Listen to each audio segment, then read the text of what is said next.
Hi guys! Welcome to my vlog. So ngayon mag-a-announce na kung sino with honors and with high honor. Sa mga hindi with honors and hindi with high honors, ano na lang, bawi na lang kayo sa susunod. May fourth quarter pa naman. Baka kasi sisihin nyo yung mga, mga teacher nyo kung bakit hindi kayo with honors. At baka kasi kayo rin yung may gawa kasi hindi kayo nag-aaral ng mabuti. Huwag nyo kasi pabayaan yung pag-aaral nyo. Ang intindihin nyo yung pag-aaral nyo bago yun muna yung laro. Tsaka pag hindi kayo napasok sa honor, reklamo kayo. Mag-aaral kasi ng mabuti para makakuha ng mataas na grado.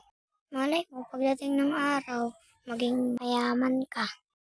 Ang pag-aaral ay importante sa ating buhay.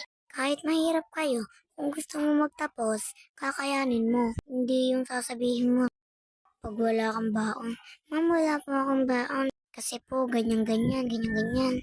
Kung hindi ka mag-aaral, hindi ka makakapagtapos, wala kang magiging magandang trabaho sa kinabukasan mo. Kaya dapat isipin mo kung anong dapat mong gawin.